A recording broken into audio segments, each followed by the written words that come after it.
And I am live.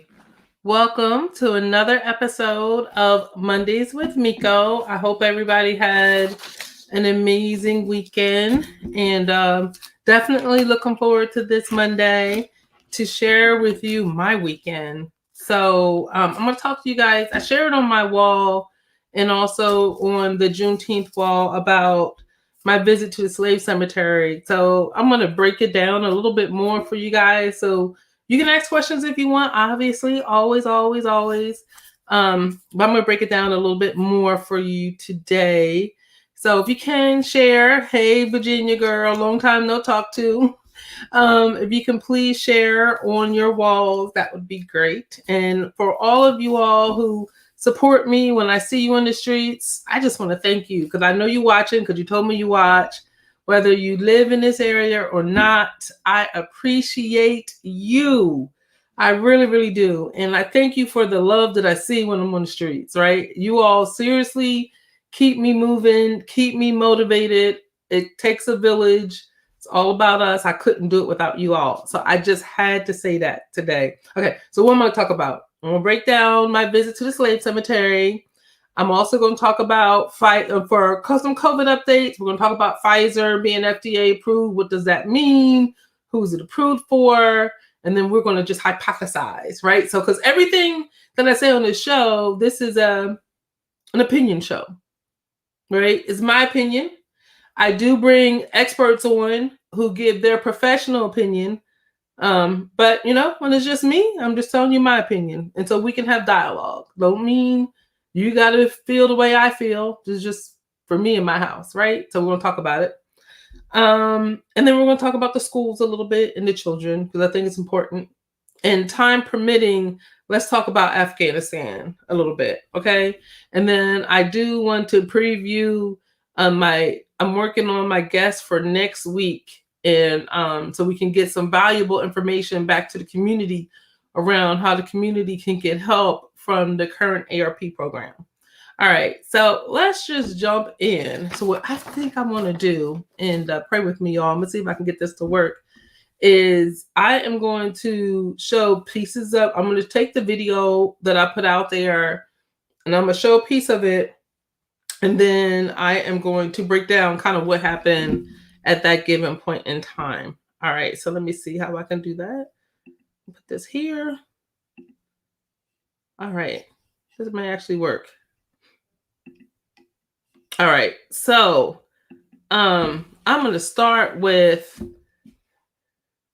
the beginning of the day, right? So when I was first asked to speak at the dedication of the slave cemetery, emotions kind of run through your mind, right? Like, okay, well, what's this mean? What am I going to see? What's it going to be like? Because we already know that, Marion County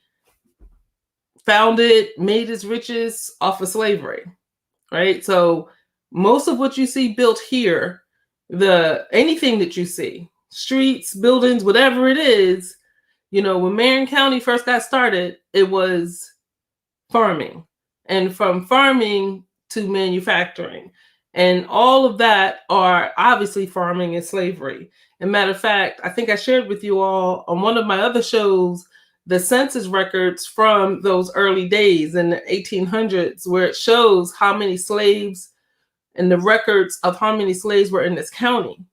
So, knowing that, I wasn't quite sure what to expect, right? So we go to the church, and then we hop in a caravan of cars. And my husband and I, we were like right in the middle of the caravan. So I'm going to show you a little bit. Let me go ahead back, add it to the show. I'm going to show you a little bit. So I sped it up. We were going, trying to get there. We were going at about 12 miles an hour in the caravan, right? So I'm going to just pause it right here because we were on a regular street. So if you are familiar with Marion County and you're familiar with where the Beneteau boat plant used to be, now it's like a pool plant. If you go straight, instead of when you get to the plant, Instead of making a right or a left to go to Florence or Myrtle Beach, you just go straight across and you end up in Wahi. And then you keep going a little bit, and there's a church. There's an African American church on the right hand side. That's where we started at for the caravan. So then we get in the cars and we go a little bit more down the ways and we make a right. Well, when we made the right, and again, there's dirt roads all around here. But this was a really different experience. And I do have some better videos.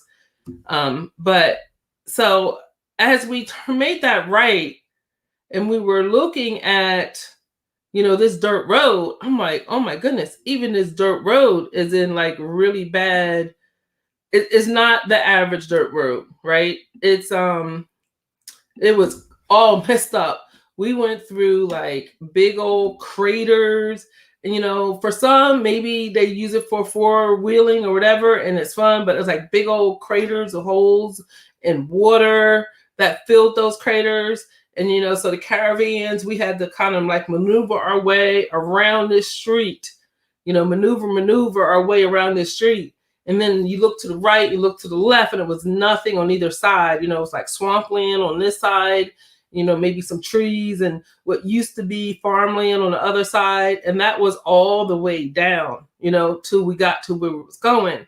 And there was parts where, your wheels, you felt like they were definitely going to get stuck. And then we all got stuck. So here, let me show you this little part right here. So we get to this part and you can see, back it up a little bit. Okay. So again, I sped this up because, it took us about an hour.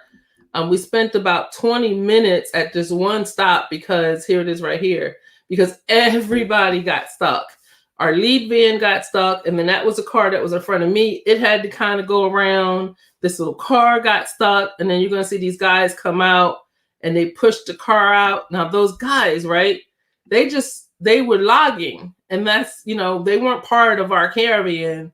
They was just there, and we got stuck, and they kind of, I guess, saved us, and some of the guys in the caravan got out and was helping to push cars out. So, so here we are. I'm right behind this car. And then we're supposed to just hit the gas and go. And it didn't work. So the guys put their hands on the hip. They said, okay, let's go push out the SUV. So then they pushed us out, right? And we were on our way. And at this point, for the rest of the ride, because the caravan had broke up into two, Dom and I, my husband and I, we were at the beginning of the caravan. So, but I do have to say this. The whole, and during, there's no signal, clearly, no signal at all. And there's a part when we first got started, and that's where I snapped that picture, and I was able to quickly post the picture to Facebook because I wanted to capture my feelings in the moment as we were going to the slave cemetery. It was so emotional. It was like, I kept thinking, wow, this is definitely a road less traveled.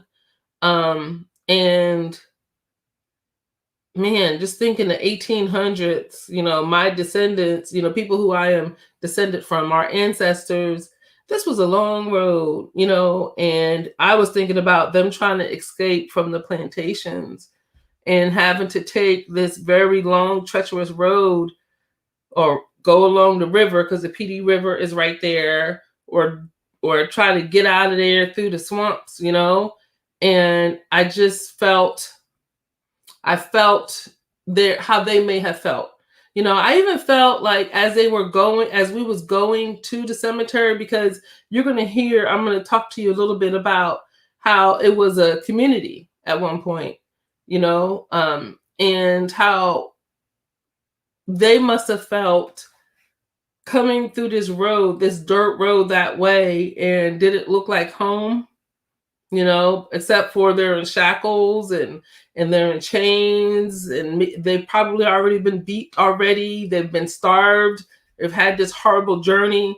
They probably lost some of their very good friends. They've seen them die on the journey over. They were separated from their children. So they were with their children. Now they're separated from their children. And now they're going to what will eventually be home, right? Which will eventually be the plantation. So take a look. So when we arrive, this is the sign for the Watery Cemetery. And the interesting thing about these signs, and I meant to call somebody at the county to explain, to try to figure it out, is all the road signs back here kind of look like this, because there were roads. There weren't any actual roads, but there were like, dirt roads, what probably should have been a street, and it was like Plantation Road. I saw an actual Plantation Road, or it was somebody else's road, or blah, blah, blah, blah. So there was all these roads, but the road signs look like this. They weren't the kind of signs that we're used to seeing. So I'm sure, somebody out there who is a history buff would know kind of what that was all about. But it was emotional. All the things that run through your mind. And for us, I wasn't sure we were going to make it. I'm like, because, we're not in a 4x4, and neither were most of the cars in our caravan. And I'm like, how far is this place? And so you're a little bit anxious at the same time, kind of just like, anticipating what's going to happen next. So let me play a little bit more. So then, you get to that sign, and it's like I couldn't wait to get out the car. So I get out the car, and then so I'm going to pause right here so you can see a little bit of what's going on. So I get out the car, and, we're walking around. And this is the cemetery, right? So what you're seeing right now, where she's sitting, where we were all sitting, that's all part of the cemetery. But you can't really tell it's a cemetery. I'm going to keep going a little bit on the video. So then you get to certain parts where the tombstones are, you can see tombstones, right? And in fact, let me play the sound here. So, okay, before I play the sound, I'll pause this a little bit because I do want to play this little piece out. Opal Lee she was one of the folks who attended. It was a bunch of folks there from Fort Worth, Texas, and there were some folks there from Maryland. There were some of us there from Marion County. So it was just different people. The folks from Fort Worth, Texas, they have a museum, and the curator from that museum is there, and he seemed to be organizing this with some locals. Clotella was she's the one that contacted me, helped put the program together.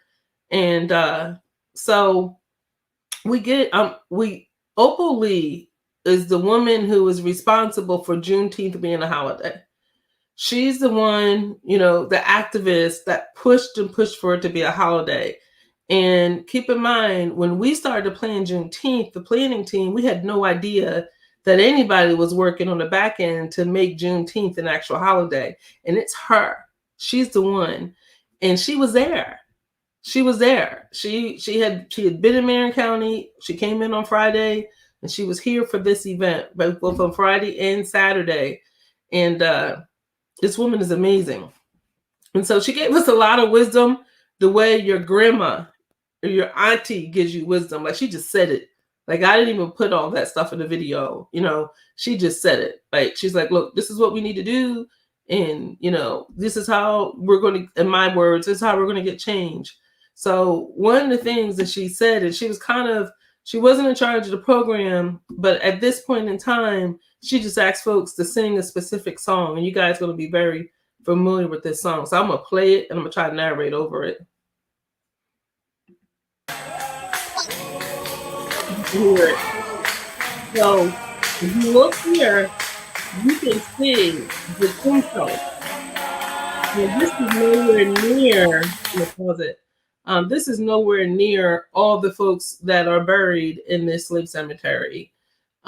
This is just a few of them. And these tombstones that you're seeing, the folks had passed away like in 1919, which was slavery ended, so-called 1865. So about 40 years, some of these in the early 1900s. You know, but what the gentleman is going to explain in a minute, and I'm going to let you hear it out of his own words, what we're really sitting on. And then I'll come back and explain some more.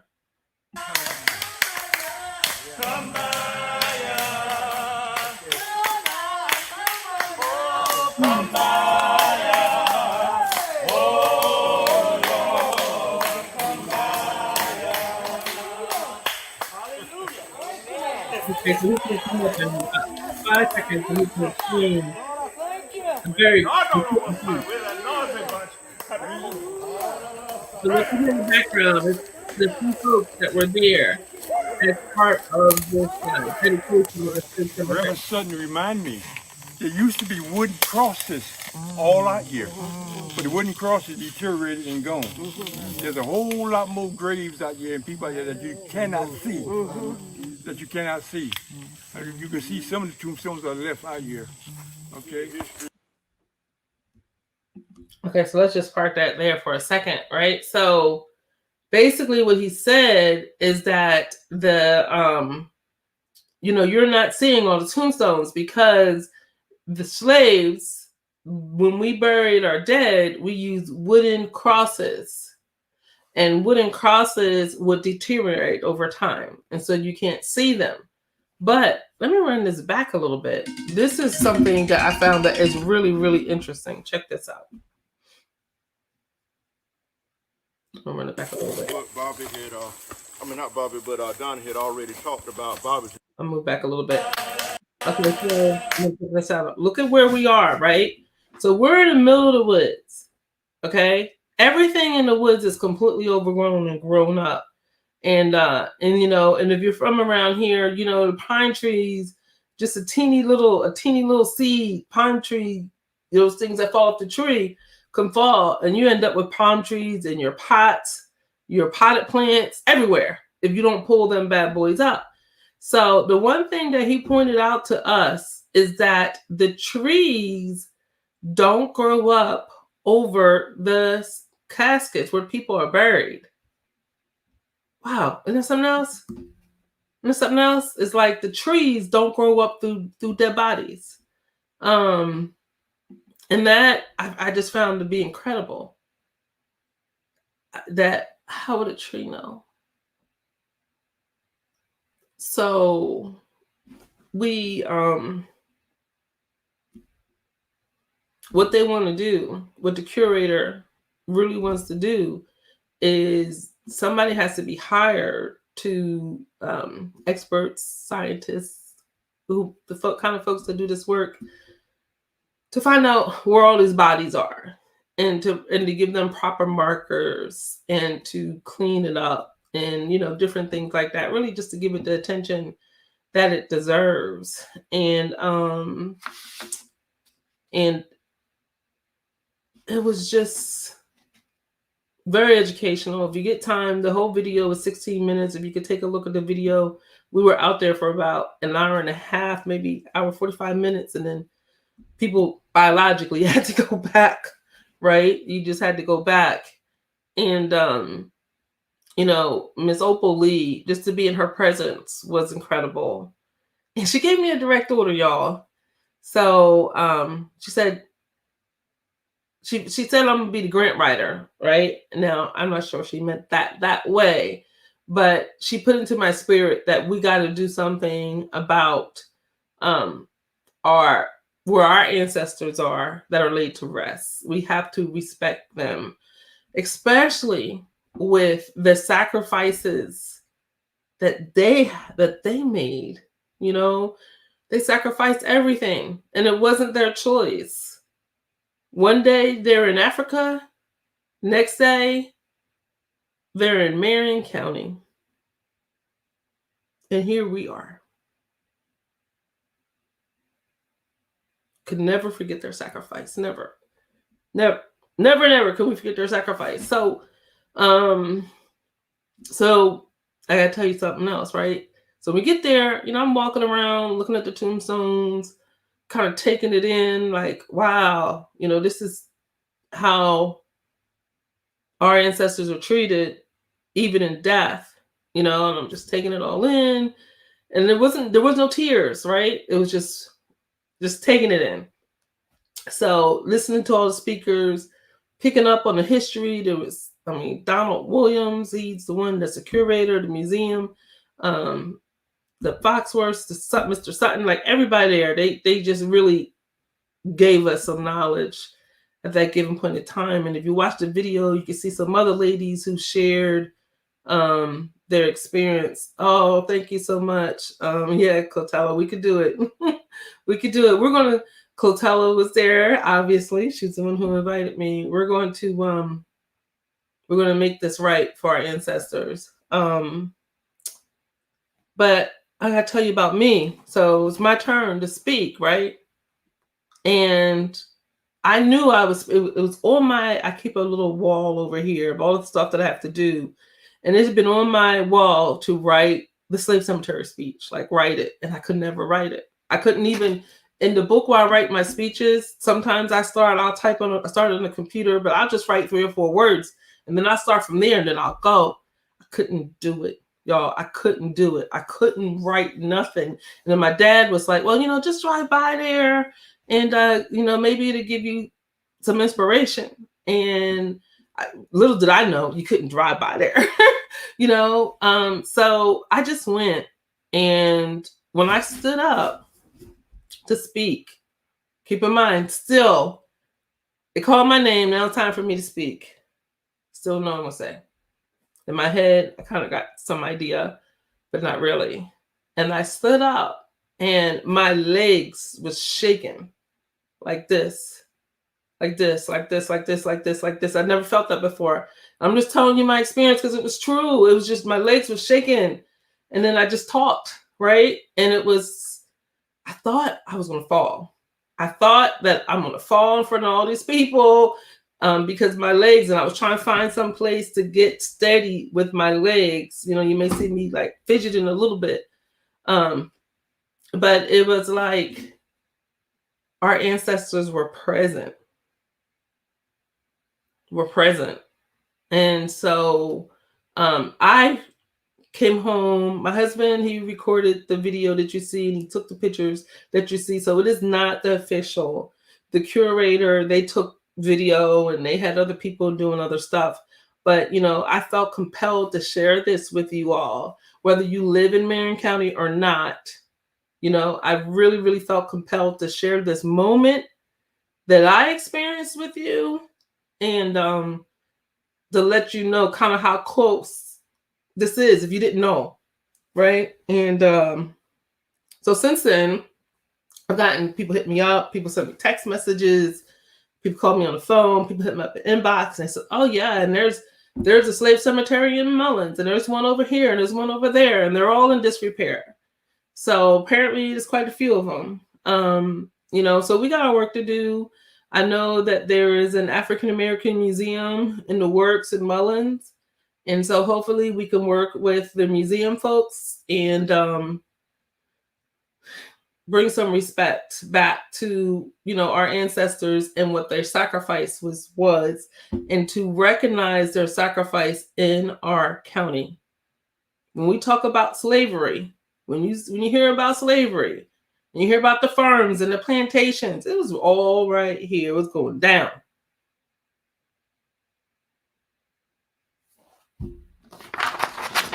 And then there was a war fought. And the folks who wanted slavery, they lost. And when you lose a war, it comes with penalties generally, right? And so General Sherman, hello, Mr. Weeks, hello, Jackie.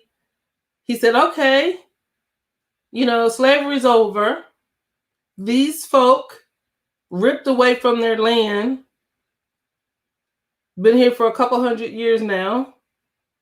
And I see your comments. I'm gonna come right back to that. Oh, I went there too. Okay, I'm sorry. I'm gonna come back to her comment. So anyway, so General Sherman said, all right, we're gonna go through and give these folks 40 acres and a mule. Because you can't just bring somebody over here from another country and then say, poof, make it work. So he did that. Some people got 40 acres and a mule, not many. Let me tell you why. Because there was an election. President Johnson was elected. President Johnson was a whole lot like Trump. This guy was crooked and impeached. But like how politics go, he wasn't removed because it was like 2 or 3 votes short. And if somebody knows the exact votes, drop it in there. But so General Sherman was, so he said, give him the 40 acres and a mule. It wasn't a law. It was kind of like a declaration. He had the power to do it. Johnson comes in. Nope. Give the losers back their land back that they stole. So the losers of the war got back what they stole, what our people had worked for, what our people had built. They got it back. And then we were just told, make it work. And guess what? We made it work, African Americans, folks. We did it. We made it work, and we're still making it work. But when you talk about equity, with a start like that, we are owed, our ancestors are owed something here. Big time. Yeah, that's right. So let me talk to you about this. Now, we're in driving distance to this place. Tashia says that, see, I need my glasses. Your girl's getting old. She says, I remember going to the first African-American church in Savannah and visiting the part of Underground Railroad there. She said you could feel their presence. Let me tell you, everybody needs to go to the African-American AME church. I went many years ago, and I went on the African-American tour. And it's a brother who runs that tour. It's incredible. He shows you things in Savannah. So there's things in Savannah that, historically they're not allowed to remove. You can see, like, he shows you a hook that's right outside the church where they would say when slaves were available, just like fresh eggs available, they would put a sign up, slaves available today. It takes you to a whipping tree. When you go and you see the first AME church, you see the original pews. They're still there that they held church on, down in the Sunday school room. You go up in the top of the balcony and you can see pews where the Africans etched their names on the sides of the pews, because remember, they didn't speak English. So what they did is they scratched their names on the pews, and that's how they kind of knew where to sit. So Savannah, love it. It's a great place to go. It's a great tour to go on. And if you're interested in going there, let me know. So I'll make sure that you get on the right tour, because I did find out there are 2 African-American history tours, but the one, she's right. She says the pews are sturdy. That's right. It's like, wow, 200 years later. And the slaves built that church with leftover wood. So the slaves built all of Savannah. They built all of Savannah during the day. All day they built Savannah. And then in the nighttime, they took the leftover product and built their own church. Resilient people. Clotella, she said she was just there 3 weeks ago. Yeah, it's beautiful. So, I'm saying all this. I definitely wanted to share this with you guys because, man, your girl shares everything with you. But it was an experience. It was an experience, and there's more to come. So for those of you guys that hit me up and said, oh, I want to get involved, I want to know what's going on, stay tuned. Oh, I didn't see the breathing hole. Clotella, tell us what's that about. Tell us what the breathing hole is about. And the woman holding up the light. Yes, Tashia said, so they built it in the dark, right? So they built their church in the dark, and the women were holding the light, and the men were building the church. But yeah, Clotella, please tell us about the breathing hole if you can. So there's more to come. There's more to come about the work that we're going to need to do, about the volunteers. The African American History Museum and Mullins is going to need your help. We're going to need to get some support for that. Lots and lots of support. And support means money. So we're going to need that. So stay tuned. Stay tuned. And it's important for our children. Because a lot of times, the way we talk and the way others talk our children are led to believe that being Black is bad. We know that's not the case. So I would just love for us to make a concerted effort around positive influences. Oh, okay. Around positive influences. So Cotella says that the breathing hole is the shape of a diamond that they hid in under the floor. So they were the Underground Railroad, they were hiding, and it was a diamond shape. I didn't see that. So I gotta go back and I gotta see that. And then I know some of you guys that watch are from Jersey, that's where I'm from. There's also an Underground Railroad stop in Lawnside, New Jersey. And it's crazy because I'm telling you why it's crazy. Is the Underground Railroad stop that's in Lawnside, New Jersey. It is a museum. It's always closed. I have not been able to catch it or go in, catch it open. But it's like they built a neighborhood around it. So you got townhouses, townhouse, Underground Railroad townhouse. What? And Lawnside is the first African American incorporated city in New Jersey. So Lawnside is Black. And they kind of, I don't know, I think we could have did a better job at giving the Underground Railroad the resources that it needs. But it's right there in Lawnside, right off the White Horse Pike. So it's between the White Horse Pike and Warwick Road. That's where it's at, for those of you that are listening from New Jersey. So that's all I had to say on the Underground Railroad. Thank you guys for commenting. Thank you guys for listening to that point of the segment. So we are going to pivot a little bit, and I'm going to talk about the Pfizer being for having full approval for people ages 16 and above. And so, like was to be expected, like with the diphtheria, the BT, all the other vaccines that are out there, right? Why am my brain's not working? Mumps, measles, rubella, chickenpox, all that stuff. You know, those are federally FDA approved vaccines. So your kids must have them to go to school. You know, my daughter had to have certain things. I think she even had to get the meningitis shot to go to college. So now what that does is with the vaccine, especially Pfizer, it moves it to a whole different realm. So you could be required to be vaccinated in order to keep your job, in order to go certain places, in order to travel. And that was going to happen anyway. I'm telling you right now, as a travel agent, that these countries, you know, we may be going through our political turmoil in America, but other countries are looking to protect their citizens, and they're not going to let America's stuff eke in over, right? So if you like to travel, you're going to be required to to have the vaccine.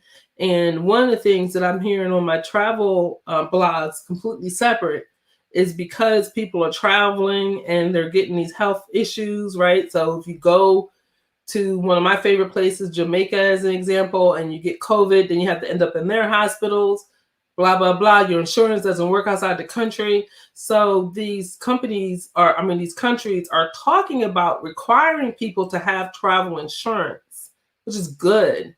You know, travel insurance, not only does it cover if for some reason you get sick and you don't make your trip and then you get your money back, it also covers lost baggage. Let's say if you're going somewhere and your luggage gets lost, or you go to another country and you fall and break a leg, which I've been on a trip to Mexico one time, and one of the people traveling with us had a horrible accident in Mexico. So it covers you need to fly home, you need to do this, whatever it is, you know, travel insurance covers that. So with this Pfizer being approved, we're going to see a whole different level of requirements, right? So if you're on the fence about whether you're going to get the vaccine or not, you know, keep that in mind as you consider when it's your time to get the vaccine. And I hope you get it sooner rather than later, because it's important for all of us to be safe. especially here in Marion County, where we're 60 to 70% African American. Another thing that came out last week was the booster. So let me kind of explain that. So the booster, our government has looked at other countries and kind of what happened in other places, Israel to be specific, where Israel is requiring a booster. And so, because remember, they were in front of us in certain ways. So what our country has said is 8 months after your second shot, you need to get a booster. And the reason why they want us to get the booster is so that we can keep those antibodies that will help us to fight off the virus in our system. And then it was shown that your antibodies go down after a period of time. And this is from, I'm speaking behind Dr. Fauci. And so if they give you your booster at 8 months, then hopefully you can kind of keep your antibodies steady and you don't dip down and run the risk of severe infection. Because remember, just because you're vaccinated doesn't mean you don't get it. The goal is to keep you out the hospital, to keep you off the ventilator, right? And it's working. It's working. People who are fully vaccinated, do not have, they're not on ventilators, right? You know, that's why some of our elected officials are calling it an outbreak of the unvaccinated, but it's impacting all of us clearly. All right. So, and if your immune system is compromised, you can get a booster now. So you can get a third shot if you're one of those folks, one of those rare people who have compromised immune system. You know, so don't rush to get it if you're a healthy person. You know, go at 8 months from the date of your last vaccine. Okay. And I don't know what the booster is going to do to us. I know what my second shot did to me. But again, I much rather have, 24-hour symptoms that I know are going to go away than a lifetime of symptoms by contracting COVID.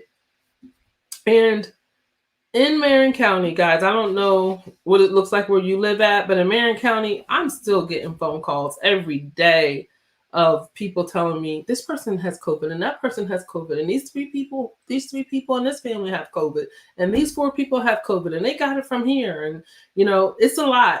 It's a lot that's going on in our community right now. So it's a chance that you're going to get it. Wear your mask when you go out, especially if you don't have your mask on. If you have your mask on, that is an extra layer of protection that everybody needs to have at this point because community spread is big. And this particular strain spreads faster, right? So wear your mask. And I'm talking to myself because you see me in pictures. I don't always have my mask on. My mask game has been weak, but I'm upping it. I am. I'm going to up it because I need to be safe for my family, my hubby. All right. So when we're out there, mask up. And we still are giving out masks. We still have masks, very high quality masks. I don't have any here to show you, but high quality masks, 4-layer masks. You want them for your church. You want them for your coworkers. Let my camera adjust there. Did you want them from your church? You want them for your coworkers? Hit us up and we'll get it over to you. Now, if you get COVID, right? You didn't get the vaccine, or you are already, you're fully vaccinated, but you get one of the breakthrough cases. You need to please, please, please consider and get the monoclonal antibody treatment. The monoclonal antibody treatment is saving lives, especially if you're unvaccinated. If you're unvaccinated and you get COVID, please get it. Hopefully, it'll keep you out of the hospital. Our hospitals are overwhelmed all across this nation, right? The monoclonal antibody treatment in Marion and Dillon, and Marlborough counties, you guys can go to Care South in Hartsville, and they will give it to you and there's no charge. So if you get COVID, if you know anybody that has COVID, before they get too sick, because once it gets in their lungs and they're in the hospital, it's too late. They can't get this treatment, right? So it's like, did you get the treatment? You're right. You know, if you know somebody that got COVID, when people call me and say they got COVID, first thing I say is, did you get the treatment? Are you going to get the treatment? Did you call Care South? Monoclonal antibody treatment. Very, very important. Last topic on this, on the COVID update, 41 minutes, is schools. Our children, they don't get the politics. They don't get the conspiracy theories, neither should they. Right? You know, taking sides and all this stuff that's going on. We please need to keep our children out of it. They have been through a lot. Right? School is all they have. As adults, we done did those things, right? We done had our proms. We done went on our first dates. We done went to the movies. We done did those things. You know, we went on the class trip. These children last year, if it was their time to do any of that stuff, they didn't get it. It didn't happen. In terms of seeing their friends, it was all online. They don't talk to each other, so it was just a matter of series of texting and Instagrams and Snapchats and stuff like that. That is going to define this generation. So this whole battle about masking in schools is ridiculous.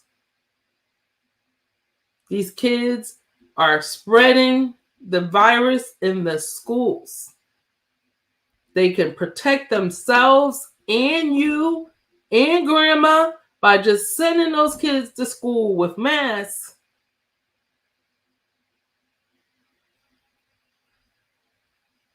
Don't do that to the kids.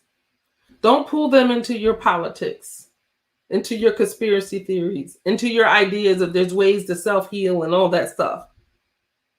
Most of them can't even, they can only get a vaccine if their age is 12 or up. Why are you doing that to the babies? Let them be. Let them be safe. Stop the spread in the schools. The schools, man, we have an amazing superintendent. She is wearing this. And let's support her. Let's support her because we all know that if all you got is school, that's kind of where our kids need to be. But they need to be safe. And our superintendent wants them to be safe. But she needs the cooperation of the parents. So parents, teach your kids about masking. My little grandkids, they're 3 and 5. They put on masks. They think it's fun. Oh, look at this one. This one got, Minnie Mouse and Mickey Mouse on there. They will only know what you tell them.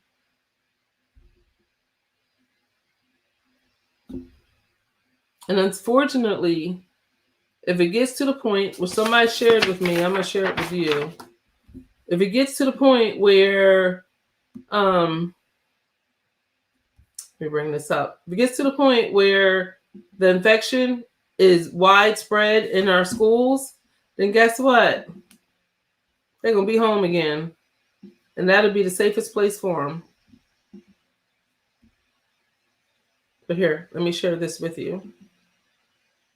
Let's see. Let's share. Give me 1 sec, guys. Here it is. Okay. I'm sharing the Marion County COVID-19 dashboard. Can I zoom it in so you can see the numbers better? Okay, cool. Yes. All right. So, and this is for the week of August 16th through August 22nd. Now, what the school told me, and they also, Mullins High School also put it on their Facebook page that they're going to be updating this dashboard every Monday. So this was last week. Last week, there were 37 positive students and 83 exposed students. There was 4 positive staff members and 11 exposed staff members.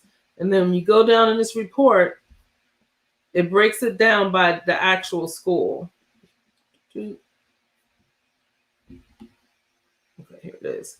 So you can see Marion High. Look, Mullins High is the highest, has the highest number of students that are being monitored, students that are exposed, students that are positive. The highest number in Mullins High. So this is a link I'll share on my page so you can get access to it. But Mullins High has the highest number. Now, and when you read what the principal said or the Mullins High School said on their page, you can tell that the words that they use were very guarded, and I get it because I guess we got to be careful. Just like I'm trying to protect my words and what I'm saying to you right now. So let me say this is that they talk very specifically about the DHEC definition of exposure or classroom exposure. They didn't go into detail. On my call tomorrow, I'm going to ask the folks that are on the Zero COVID Coalition with me, I'm going to ask them what is meant by DHEC definition of exposure. But for me, when I look at 9 people in the high school that are positive and only 10 that exposed through close contact or close classroom contact, what does that mean? To me, if one person in the classroom had it, I would think anybody without a mask in that whole classroom would be exposed. But I don't know, right? I'm hypothesizing. The school is being very transparent. They're putting the numbers on their website so that we can watch and monitor what's happening at every single school. And I appreciate that because it's important that we keep our babies safe. And I don't know what I'll do if even one child ends up in a hospital. I don't know how that will impact me personally. So we got to be diligent. We have to have conversations with our students. We have to have conversations with our teachers without yelling, right? For those of you that have sent me the messages and keeping me up to date, thank you so much. Please do, because, I'm going to make the phone calls, find out more information, but I can't. It's so much information to take in. So I thank you all for doing what you do. But we got a situation in Marion County. 37 positive students in a week. 83 exposed students in a week. Sorry, I don't have water with me today. Okay, so Virginia says, if there's someone in the classroom that is positive, are they sending everyone home? So Virginia, I can only tell you what I read. And what I read was, if your child is exposed to somebody who is positive, that you will receive a personal phone call from the nurse. If you don't know what that means, I would contact the school. I would contact the school in a nice way, because we're all in this together.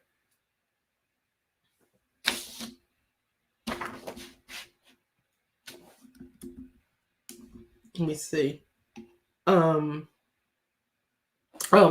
So another thing that they want us to know is there's 37 positive students out of a total population of 4,123 students.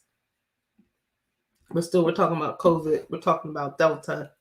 It spreads fast. And this is week 1. When they go back to school, y'all? Was it last week? I think it was last week. I remember seeing the pictures. All right. I'm not even in the mood to talk about Afghanistan. Let's talk about that next week. Let's see how this week turns out. We're worrying about our kids right now in Marion County. So next week, I do have a special guest. His name is Al Moore, and he is with PD Community Action Partnership. And he will be talking to you guys, all of us, about what PD Community Action Partnership has to offer. They have a new program. Where they are paying utility bills, and it's like $1,500. So they're going to break it down for us, and it's not $1,500 all at once. You kind of submit your bills, and then they pay it. So this is a new program. I'm excited to hear about it. I don't have all the details. I'm going to find out when you guys find out, when Mr. Al Moore is on my Mondays with Miko next week. So we will dedicate the show to that. So if you are someone who lives in the Marion County or Florence County area, Marion, Florence, or Dillon, and you want to find out about this new ARP program that is helping people pay utility bill payments, and you want to know how do you get signed up and what the qualifications are, join me next Monday on Mondays with Miko right here at 6:30. So with that, I want to wish you all a wonderful week. Keep those babies safe. Make sure they have masks on. If you're an adult, our masks are for adults. If you're an adult or you want masks for your school, even we got enough for school. You got for the whole classroom. If somebody wants to take it in, just let us know. School or work or church or whatever. We do have masks, and if you need hand sanitizer, we do have some hand sanitizer left as well. Okay, so hit me up either on my inbox or over on Pick 42 Foundation. You guys know how to reach us there. With that, have a wonderful week, y'all, and thank you so much for watching today. And please like, share, and comment. Bye.